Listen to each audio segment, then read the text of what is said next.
আসসালামু আলাইকুম everyone, welcome back to my channel. আজকে আমি তৈরি করে দেখাবো চালের গুঁড়া দিয়ে সুজির হালুয়ার পুরের মজার একটি নাস্তা রেসিপি। আর এটা কিন্তু শীতের বিকেলে খেতে খুবই মজার হয়, বাসার সবাই খেতে খুবই পছন্দ করবে। তো শীতের পিঠা খাওয়া সিজন, সেই ক্ষেত্রে যারা সুজির হালুয়া পছন্দ করেন, সুজির হালুয়া দিয়ে খুব সহজে এটা তৈরি করতে পারবেন। তবে আমি হালুয়াটা একটু অন্যভাবে তৈরি করে নিয়েছি। আর এটা খেতে খুবই মজার হয় আর খুবই ক্রিস্পি হয়। আর এখনও যারা আমার চ্যানেলটি সাবস্ক্রাইব করেননি, তাদের জন্য সাবস্ক্রাইব করার অনুরোধ রইল। এ পর্যায়ে আমি 100 গ্রাম সুজি নিয়েছি। আর প্রথমে নিয়েছি 1 চামচ ঘি। আমি একটা প্যানে 1 চামচ ঘি নিয়ে 100 গ্রাম সুজি আমি খুব ভালোভাবে ভেজে নিচ্ছি। চাইলে একটু কমও নিতে পারেন, যতটুকু তৈরি করবেন ততটুকুই আসলে পুরটা তৈরি করতে হবে। এ পর্যায়ে নেড়ে চেড়ে খুবই ভালোভাবে ভেজে নিচ্ছি, যতক্ষণ পর্যন্ত এক্সট্রা একটা অ্যারোমা না পাওয়া যায় ততক্ষণ পর্যন্ত ভেজে নিতে হবে। তারপরে দিয়ে দিচ্ছি সামান্য পরিমাণ নারকেল গুঁড়া। নারকেলের আমি কুড়ে নিয়েছি, কিংবা অনেকে নারকেলের গুঁড়াও এখানে ব্যবহার করতে পারেন, তবে আমি নারকেলের পুরের জন্য যে এক্সট্রা পিঠাগুলো তৈরি করি সেরকমই নারকেল কোড়া দিয়েছি আর কি। তারপরে আমি খুব ভালোভাবে নেড়েচেড়ে ভেজে নেওয়ার পর, একটু সময় ভেজে নেওয়ার পর আমি অন্যদিকে হাফ লিটারের মতো দুধ জাল করে নিয়েছি। আর সেই দুধ আমি এর মধ্যে দিয়ে দিচ্ছি। গরম দুধই আমি ভাজা হয়ে গেলে সঙ্গে সঙ্গে দিয়ে দিচ্ছি। তখন মধ্যে দিয়ে দিচ্ছি আমি চিনি। আমি 1/4 কাপের মতো চিনি দিয়েছি। মিষ্টি যেরকম খেতে পছন্দ করেন সেরকম চিনি দেবেন। যদি বেশি মিষ্টি খেতে পছন্দ করেন সেক্ষেত্রে আর একটু বাড়িয়ে দিতে পারেন। তবে যারা আমার মতো মিডিয়াম মিষ্টি খেতে পছন্দ করেন তারা অবশ্যই এই পরিমাণে দিতে পারেন। এ পর্যায়ে নেড়ে চেড়ে হালুয়াটাকে খুব ভালোভাবে তৈরি করে নিতে হবে। তবে এ পর্যায়ে নামিয়ে নিব, ঠান্ডা হয়ে গেলে আরও একটু ঘন হয়ে যাবে। এ পর্যায়ে আমি খামির তৈরি করে নেব, একটা বাটিতে উঠিয়ে নিচ্ছি। তারপরে আমি নিয়ে নিচ্ছি একটা প্যানে হাফ লিটারের মতো পানি, দিয়ে দিচ্ছি সামান্য পরিমাণ লবণ, দিয়ে আমি হাফ কাপের একটু কম দিয়ে দিচ্ছি চালের গুঁড়া, দিয়ে ঠান্ডা পানিতেই দিতে হবে। এটা কিন্তু গরম পানিতে দেওয়া যাবে না। আর এভাবে খামিরটা তৈরি করলে আসলে খুবই সফট হয় এবং নরম হয়। আর পিঠা তৈরি করলে একদমই ফেটে যায় না। এই জন্য এটা অনবরত নেড়ে চেড়ে খামিরটা তৈরি করে নিতে হবে। অনবরত নেড়ে চেড়ে খামিরটা তৈরি করে নিচ্ছি। আর চালের গুঁড়া পানিতে দেওয়ার পরে নেড়ে চেড়ে সঙ্গে সঙ্গে নাড়তে হবে, আর কখনো বন্ধ করা যাবে না নাড়া। তারপরে খামিরটা তৈরি করে নিচ্ছি চালের গুঁড়া দিয়ে। আসলে শুকনো চালের গুঁড়া যতটুকু পানি দিবেন সম পরিমাণ কিন্তু চালের গুঁড়া লাগে।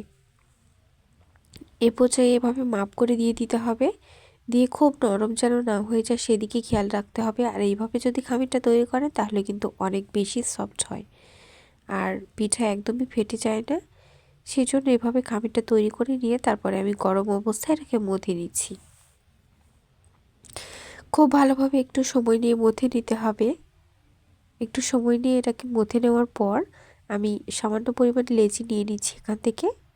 আপনি চাইলে এখানে রুটির মতো শেপ করেও তৈরি করে নিতে পারেন, তবে আমার মনে হয় এভাবে পিঠাটা তৈরি করলে বেশি সময় ভালো থাকে আর খুব সহজেই তৈরি করা যায়।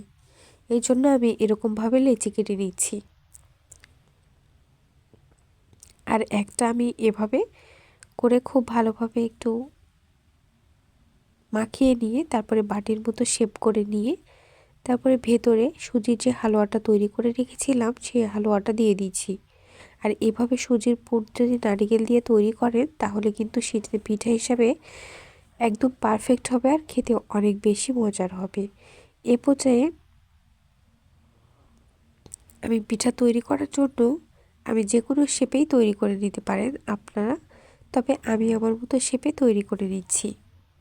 সামান্য পরিমাণ সুজির হালুয়া এর মধ্যে দিয়ে তারপরে সুজির হালুয়াটা খেয়াল রাখতে হবে বেশি যেন না হয়, আর এরকম সফট একটা বাটি তৈরি করে নিতে হবে। তারপরে এভাবে চ্যাপটা করে দিয়ে দুই পাশে দিয়ে আমি এরকম একটা শেপ করে নিচ্ছি। দিয়ে এই পিঠাটা আমি এভাবে তৈরি করে নিয়েছি। আর সবগুলো পিঠা আমি সেম প্রসেসে তৈরি করে নেব। আর আমি আরও একরকম পিঠা তৈরি করে নিয়েছি, সেটা আমি দেখিয়ে দিচ্ছি। আবারও আমি বাটির মতো করে নিব, একইভাবে ওই লেচিগুলো নিয়ে খুব ভালোভাবে বাটির মতো করে নিয়ে তারপরে আমি সুজির যেই হালুয়াটা সেটা কিন্তু এই বাটির মধ্যে দিয়ে দিব। তারপরে আমি খুব সহজে এটার শেপ করে নিব। তবে আপনাদের যেমন ইচ্ছা তেমনই শেপ করে নিতে পারেন। আমি আরও একটা তৈরি করে নিয়েছি, দিয়ে আমি ভেজা কাপড় দিয়ে এটাকে ঢেকে রাখছি, ভেজা সুতি কাপড়, যাতে কোনোভাবে ফেটে না যায়। তবে আমার খামিরটা অনেক ভালো হয়েছিল, ফেটে যাবে না, তারপরেও যদি ফেটে যায় সেজন্য এভাবে আমি সুতি কাপড় দিয়ে এভাবে ঢেকে রেখেছিলাম। আমি আরও একটা শেপ করে নিচ্ছি, আর একটা ডিজাইন করে নিচ্ছি আর কি। এভাবে বাটির মতো শেপে তৈরি করে তারপরে মাঝখানে সুজির হালুয়াটা দিয়ে তারপরে মুখটা খুব ভালোভাবে সিল করে নিব। আমরা নর্মালি যেমন পুলি পিঠা করে থাকি সেভাবে কিন্তু তৈরি করে নিব। খুব ভালোভাবে মুখটা এভাবে সিল করে দিয়ে এটা কিন্তু আমি সেম প্রসেসে ময়দা দিয়েও তৈরি করতে পারেন।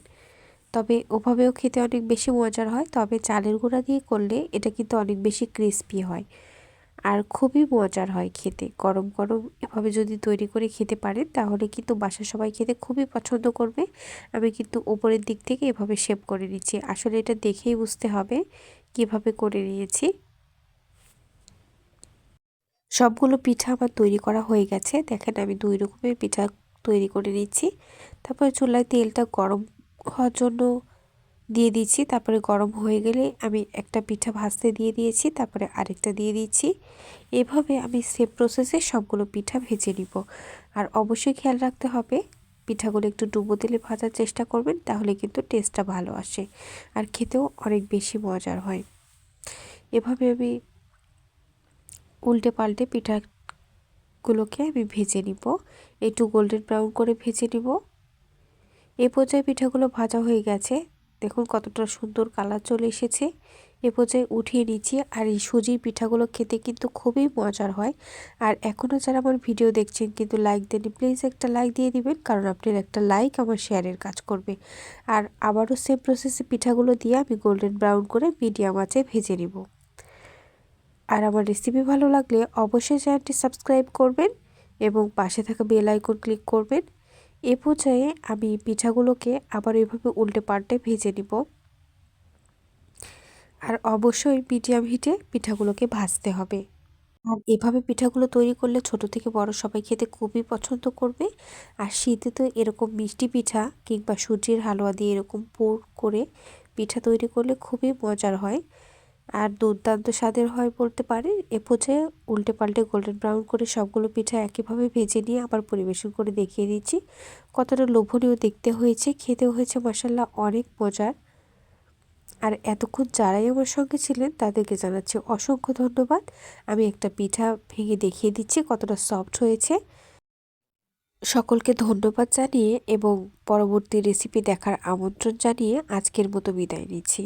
আল্লাহ হাফেজ।